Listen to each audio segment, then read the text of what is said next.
Então vamos lá, bom dia a todos. Eu sou Amanda Kozezinski, então vou dar continuidade nas aulas da Academia da Pesquisa. Hoje vamos falar sobre cegamento. Então, só recapitulando tudo que já foi visto aqui nas aulas da Academia, então a gente já falou sobre uma introdução, sobre a pergunta de pesquisa, a população do estudo, os desenhos básicos de estudo e sobre randomização. E hoje vamos dar continuidade com o cegamento. Então, a aula vai ser dividida numa introdução, nos tipos de cegamento, quando e como deve ser feita essa quebra do cegamento, se necessária, e a mensagem que deve se levar para casa. Então, na introdução, a gente precisa ter ideia da dimensão de quantas pessoas estão envolvidas quando a gente fala de um trial, né? Às vezes parece que são poucas pessoas, mas se a gente for pensar com cautela, então tem o paciente, tem o PI, que é o investigador principal, vai ter o médico avaliador e o médico de tratamento, que em trials maiores eles dividem essa função. Tem o coordenador de estudo e o gerente de estudo. Tem o programador, que vai ser responsável pelos softwares, enfim. Tem quem dá a entrada dos dados na CRF. Tem quem é o gerenciador desses dados. Tem quem é o bioestatístico que em si vai fazer essa análise. Tem o Data Safe Monitoring, que vai fazer avaliação de dados de segurança, vai ter o comitê de direção e associados, né? Então, isso serve para a gente ter uma ideia de quantas pessoas envolvidas no trial e o quantas falhas podem ter nesse meio do caminho se não houver um cegamento. Então, por exemplo, qualquer pessoa do estudo que está envolvida diretamente, ela pode ter inconscientemente uma ideia sobre aquilo que está sendo testado. Isso pode interferir nos meus resultados.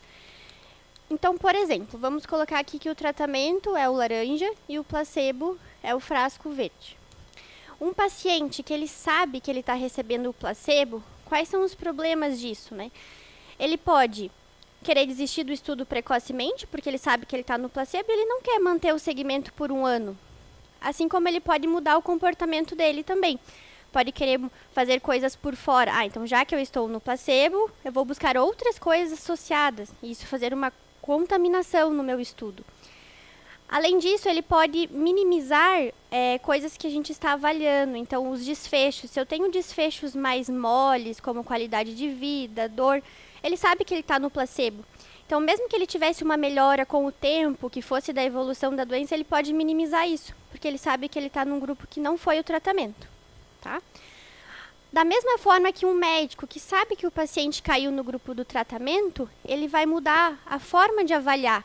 Ele vai procurar mais, ele vai investigar mais, sempre procurando o evento adverso, mas também pode ter uma tendência inconsciente em acreditar na droga. Tá? Assim como um gerente de dados também. Se o gerente de dados ele é contra, por exemplo, aquela indústria farmacêutica que está propondo o estudo e essa nova droga, ele é o gerente do dado, ele pode daí conscientemente, aí aqui não de forma inconsciente, né, falsificar dados, tá?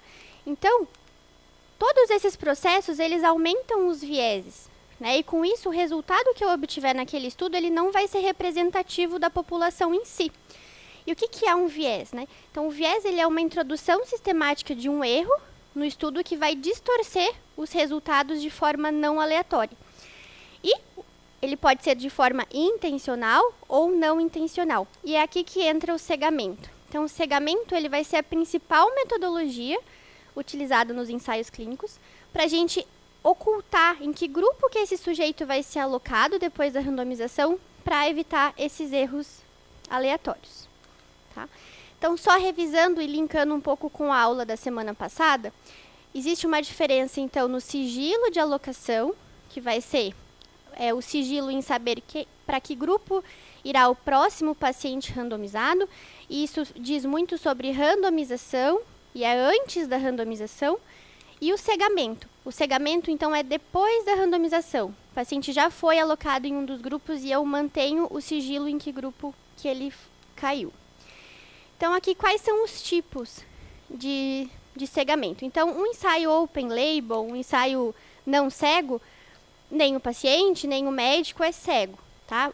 Em alguns estudos, por exemplo, aqui só um exemplo, se eu fosse comparar um tratamento cirúrgico com um tratamento clínico, é algo incompatível de ser cegado, né? E nesses tipos de estudo, os open labels, a gente pode utilizar de algumas ferramentas para minimizar os vieses. né? Então, cegar quem opera os dados, ter um médico avaliador diferente do médico assistente, que está ali em todas as visitas com o paciente, e sempre escolher desfechos mais objetivos possíveis. Se eu tenho um trial que não vai ser cego, avaliar, por exemplo, qualidade de vida, dor, melhora motora, são coisas muito subjetivas. Então, priorizar por desfechos rígidos, como, por exemplo, mortalidade. No ensaio único cego. Daqui para frente não existe um padrão, tá? E é isso que o livro coloca. Que muitas vezes está escrito único cego, o cego é só o paciente, mas pode ser só ele pode considerar só o estatístico como cego. Então, o que é importante? Sempre no trial vai ter que estar descrito quem é o cego, muito mais do que único cego, duplo cego. Tem que descrever quem foi e de que forma foi feito esse cegamento. Um exemplo de um ensaio único cego em que só o paciente está cegado é, por exemplo, estentes cardíacos. Eu quero comparar o convencional com o farmacológico. O paciente não precisa saber em que grupo ele foi alocado, né? Não tem como saber, mas o médico que está fazendo a intervenção, ele precisa saber, porque é ele que vai fazer a intervenção. E o duplo cego, que é o mais utilizado, em que o médico mais o paciente vão ter esse cegamento, ele minimiza e, se bem feito, praticamente elimina os vieses. E o que é sempre importante, nesse tipo de cegamento, no TCLE tem que estar bem descrito qual que é a probabilidade de cair em cada grupo. Então, se vai ser um placebo para uma intervenção ou 3 placebos para uma intervenção, o paciente precisa estar ciente disso, tá? E no duplo cego, mesmo o médico que está em contato direto com o paciente e o paciente sendo cegos, se o efeito da intervenção for muito importante, por exemplo, que surge uma melhora muito abrupta ou muito importante, isso pode ser deduzido, tá? Mas isso não caracteriza como uma quebra de cegamento, tá? São coisas diferentes que vamos falar mais pra frente. E a partir do triplo cego, daí vira definitivamente uma bagunça, né? O triplo cego, cada um descreve de uma forma. Geralmente, na maior parte dos casos, serão cegos o médico, o paciente e o estatístico. Lembrando que sempre o estatístico que faz a randomização é diferente do estatístico que faz a lista de randomização, é diferente do estatístico que vai analisar os dados. E isso é unânime, isso não precisa descrever como um cegamento em si, tá? E em qualquer tipo de ensaio, lembrar que as pessoas que estão mais distantes ali, por exemplo, o patrocinador ou os gerentes, eles não precisam ter acesso a essas planilhas até que os dados eles sejam, então, bloqueados.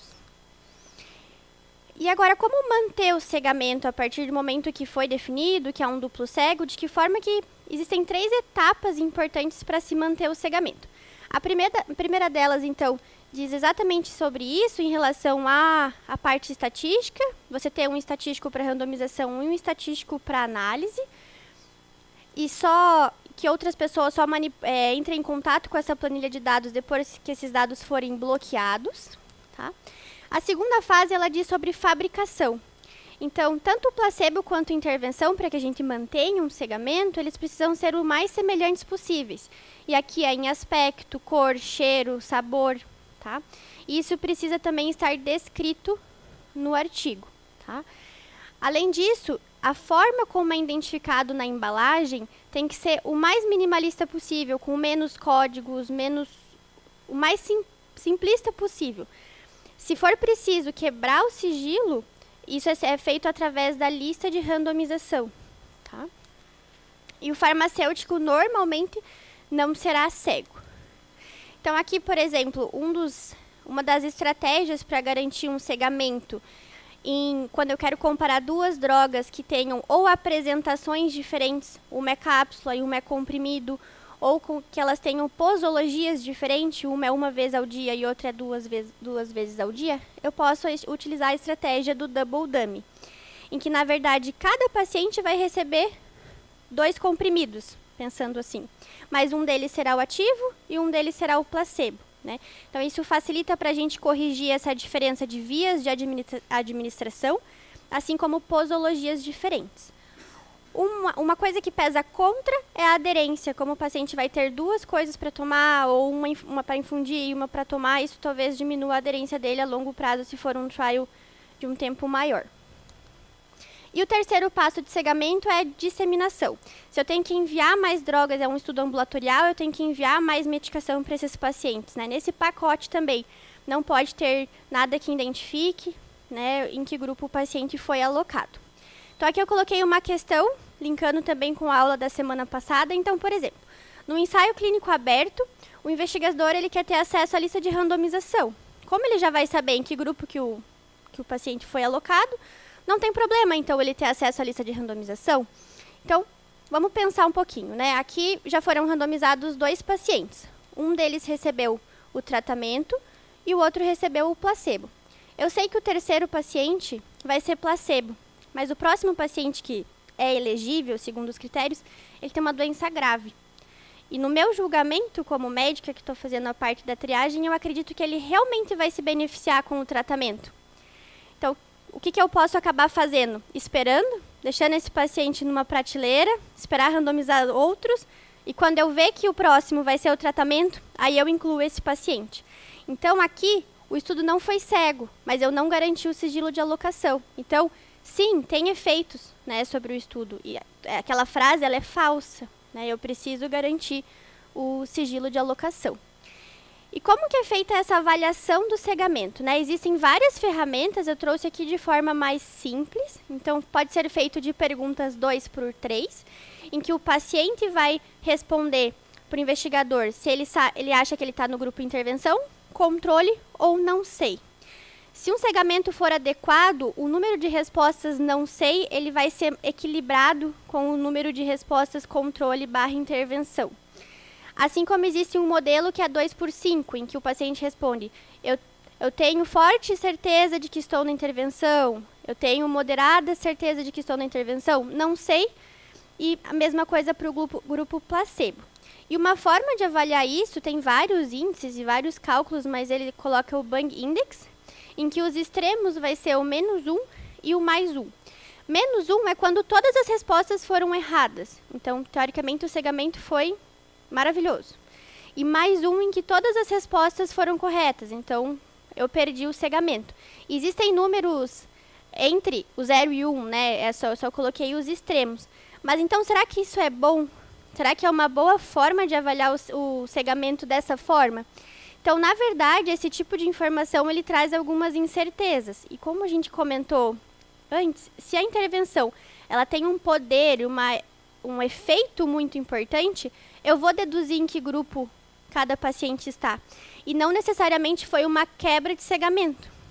Então, eu poderia invalidar na parte técnica do trial, achando porque ele veio com Bang Index mais 0,8, então eu acho que o cegamento foi ruim. Mas, na verdade, não foi porque o processo de cegamento foi mal feito, mas sim porque o poder da droga foi tão evidente que foi fácil deduzir, tá? Então, ele não traz informações certeiras e por isso ele foi removido do consorte. O que o consorte ele mantém? Ele mantém no 11.A e 11.B um setor de cegamento e nele ele coloca que é preciso descrever quem está cego, de que forma foi feito esse cegamento e mais do que isso, colocar as semelhanças entre a intervenção e o placebo, né, de quais foram as preocupações que o grupo teve em deixar o mais semelhante possível. Então, aqui, com o cegamento, é possível evitar 2 tipos de vieses, assim, pensando de forma geral. O viés de performance e o viés de detecção. Então, o que são esses vieses, né? O viés de performance é quando o médico, que está ali no dia a dia fazendo a triagem, ele muda a conduta dele, que isso não tem a ver com o protocolo do estudo.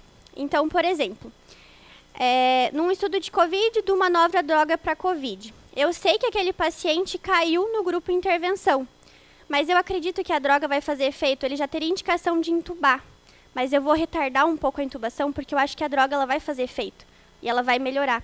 Então, eu estou mudando uma conduta minha, médica, que não tem a ver com o protocolo, por saber em que grupo o paciente foi alocado. Assim como o contrário também é verdadeiro, né? Se eu sei que o grupo, no mesmo exemplo, ele caiu no placebo, eu posso querer intubar mais precoce, porque eu acho, não, é placebo, ele não vai melhorar, então eu vou intubar mais cedo, tá? Então, ele diz muito sobre mudar a minha conduta no que diz fora do protocolo, tá? O viés de observação e detecção é que eu tendo a avaliar melhor, por exemplo, evento adverso, a procurar mais, quando eu sei que o paciente está na intervenção, assim como eu tendo a procurar mais coisas que vão me dizer a eficácia daquela droga naquele grupo, tá? Então, eles são um pouco diferentes. E o viés de atrito é o de desistência, em que o paciente, sabendo que ele está no grupo placebo, ele se desliga do estudo mais cedo. Existem alguns outros fenômenos que o fato de não cegar, né, pode levar, como a perda do efeito placebo, o viés de autorrelato. Então, o paciente que sabe que está no placebo, ele não vai relatar uma melhora, porque ele... eu não tomei nada, então mesmo que a minha doença melhorou naturalmente, eu não vou considerar isso como uma melhora. Assim como evento adverso. O paciente que sabe que está na intervenção, ele vai relatar mais coisas até aleatórias, que às vezes possam nem ter relação. Racho cutâneo, queda de cabelo, insônia. Ele começa a procurar coisas, né? Então ele tem um viés de autorrelato. Também tem o viés de não conformidade e o viés de contaminação. O viés de contaminação, então, é quando o paciente, sabendo que caiu no grupo placebo, vai procurar outras terapias por fora e isso acaba contaminando o efeito da intervenção no estudo. Então, quem deve se manter cego, né? Então, existem várias pessoas envolvidas no estudo em que deveriam se manter cega. Então, o paciente, o PI, o médico avaliador, gerenciador de dados, o bioestatístico, quem dá entrada nos dados, o coordenador. E, normalmente, isso vai estar descrito, não necessariamente vai ser aberto, duplo cego, triplo cego, isso não vai, eles não vão aumentando, mas vai estar descrito. E quem pode não ser cego, né? Normalmente os médicos monitores, o data safe monitoring, os estatísticos, e aqui falando principalmente do estatístico da randomização, e o farmacêutico, tá? E sobre a quebra de cegamento, quanto que o cegamento deve ser quebrado? Principalmente quando houver um evento adverso grave, né, que coloque em risco a vida do paciente, mas principalmente em que saber em que grupo o paciente foi alocado vai fazer diferença no tratamento. Se mesmo tendo efeito adverso importante, não vai mudar a terapia, saber em que grupo, isso dependendo daí do mecanismo da droga, do efeito de ação, enfim. Agora, por exemplo, vamos pensar num estudo do anticoagulante. Estou comparando 2 anticoagulantes e um paciente teve um sangramento importante. Se eu souber em que grupo ele caiu, talvez eu tenha um antídoto para aquela droga. Então, nesse caso, é importante saber em que grupo ele estava alocado. Mas lembrar sempre que é um evento adverso grave, tá? Então, a mensagem aqui, um resumo do que se levar para casa, né? É que sempre que possível, eles devem ser duplo cego. Mesmo as pessoas mais distantes, elas devem ter o menos contato possível com os dados, usar planilhas que não identifiquem em que grupo cada paciente está. O cegamento vai reduzir a chance de viés não intencional. E aqui só uma figura resumida do estudo, né? Então ele coloca se tinha algum sujeito cego no estudo, se não, é não cego. Se quem administrou o tratamento ou o desfecho era cego, ele coloca como um estudo único cego.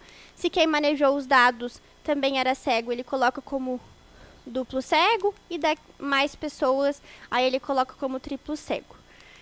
Então, ele termina sempre com essa frase, que é muito boa, em que no cegamento, some is better than none, né? Então, algum é melhor do que nenhum.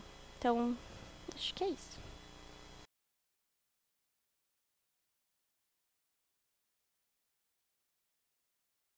A discussão, quem quer acrescentar,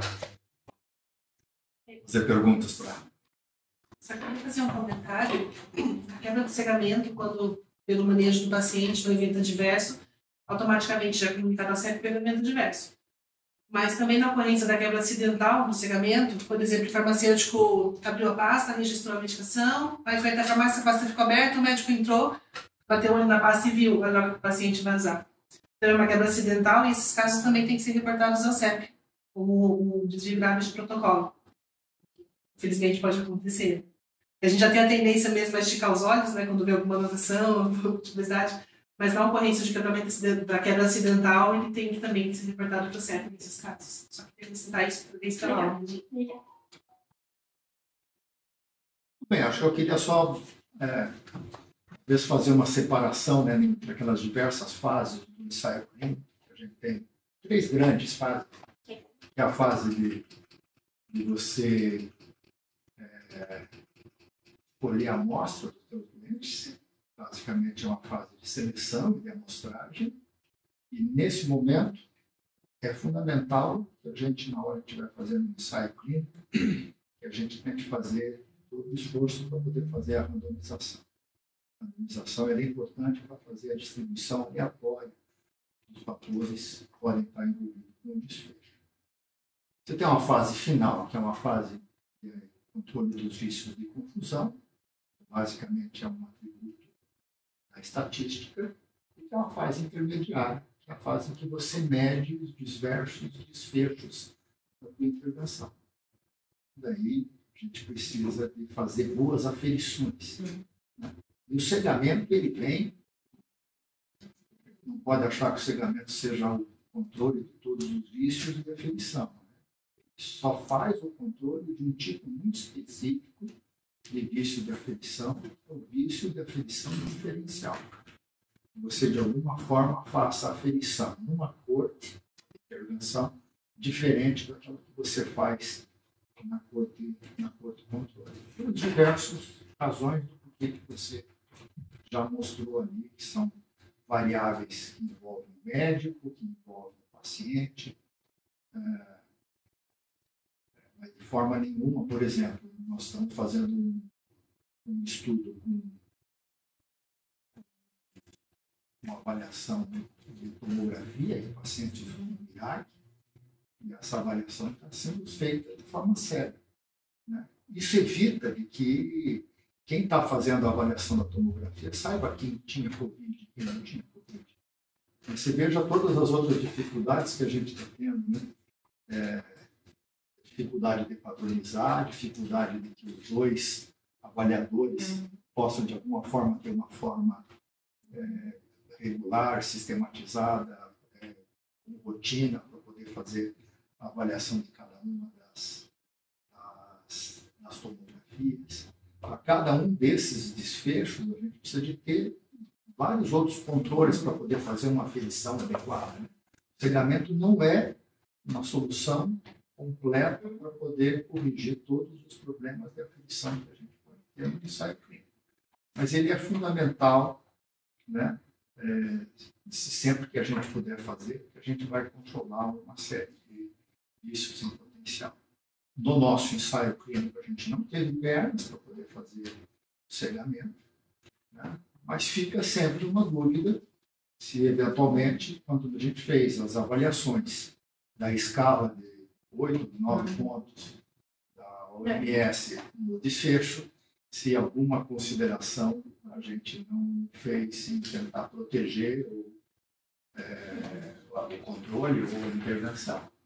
Né? A gente acha que não, mas para quem olha, sempre acha que o trabalho realmente carrega consigo algumas formas de que a gente tenha avaliado de uma forma diferencial o desfile. Acho que, parabéns, Amanda. E é bem importante, né, doutor, só para complementar a fala do senhor sobre o Open Label, a importância de já o estabelecimento em um protocolo de descrição de estudo, de apresentar isso como limitação no fim do estudo, né? Porque, por vezes, não dá para ser triplo cego, não dá porque não é factível mesmo para a equipe de pesquisa, ou porque realmente o protocolo do estudo impossibilita isso de alguma forma, né? E aí a gente acaba tendo aquela variabilidade sobre qual o maior nível de qualidade de evidência e de um trial, talvez dependa da pergunta de pesquisa também, né? Se a gente vai avaliar para gente na UTI, isso é um pouco mais tranquilo, né? Porque é um ambiente muito controlado, é um ambiente propício para trial, né? É um ambiente propício para cegamento, é muito controlado. E diferente de estudos que acontecem, por exemplo, em ambiente ambulatorial. Esses dias eu estava lendo um trial até comparando uma dieta com restrição de tempo, né, jejum intermitente versus só controle calórico. E, gente, como é difícil, né? Aí já tem como ser cego, né? Tem que ser open label mesmo. E como é difícil no ambiente ambulatorial controlar esses vieses de aferição e tantas outras coisas. E adaptar, e aí vem essa estratégia de quando não é possível o cegamento, adaptar ao máximo para controlar vieses de performance, vieses da perspectiva do paciente, enfim. Acho que isso é um desafio também, né? Que a gente, ainda bem que consegue na UTI usar mais o cegamento e duplo cego, triplo cego. No ambulatório isso é ainda mais sensível, certamente. Você deixa o doente, muitas vezes, ele fica vulnerável, né? Uma situação que ele está tomando, sabe que está tomando uma determinada droga, ele não está indo bem, sabe que tem uma outra cura, está tomando uma outra droga e ele pode migrar, passar para outra cura, sem contar para você. Então, ele pode se contaminar, ou seja, ele toma dele e toma do outro também. Imagina um doente com artrite reumatoide que você vai acompanhar durante 6 meses. Ele sempre tomou Feudene da vida e você vai passar para ele um anti-inflamatório novo. Ele não está indo bem com anti-inflamatório novo, volta para o Feudene. Ainda volta a contar para você que está tomando. Está bem. Né? Na terapia intensiva, isso é improvável de acontecer. Mas toma cuidado com os médicos. Os médicos que eventualmente prescrevam uma ou outra coisa, né? Principalmente nesses ensaios à distância, multicêntricos. Né? Mas é um ambiente tão bom que até a co-intervenção, mesmo sendo open label, com intervenções ou contaminações são menos frequentes, né? Muito bom, Teresa. Queria dar 2 exemplos próprios de viés e contaminações. Um há muito tempo, uma pessoa que lembra daqui, foi o Chiles. Não tinha como ser cego, né? Porque o doente começava a sangrar. Então, possivelmente, a gente sabia que ele estava usando droga. E outra mais recente foi o Arte, né? Que era aberto. E que a gente começou a ver as complicações. Enfim, naturalmente a equipe começou com o seu viés de querer escolher o doente, né? Não, isso aqui está muito grave, se cair no Arte não vai dar certo, então vamos deixamos para lá. Então você começa a fazer randomizações de conveniência e foi um desafio, assim, fazer com que a equipe pudesse continuar fazendo direitinho e com os critérios quando o critério de inclusão ele era preenchido, você incluir e não ficar selecionando o doente com medo da evolução. É verdade, né? A gente economiza também recursos humanos quando a gente fala em sistemas de randomização com randomização imediata. A gente economiza, sim, recursos humanos do estatístico que está, ou estatístico da randomização, da lista de randomização, estatístico da análise, ao passo que nem o estatístico que gerou a randomização consegue saber. E aí, mas realmente, daí alguém tem que ter a chave para dar o acesso à lista. Pode não ser o estatístico, né? Pode ser outra pessoa, mas tem que ter essa pessoa. Muito bem. Alguma coisa mais, Amanda? Obrigado. Acho que mais um pedacinho da nossa construção do nosso centro. E a gente vai encarar esse desafio também de poder fazer segmentos bem construídos no futuro. Obrigado.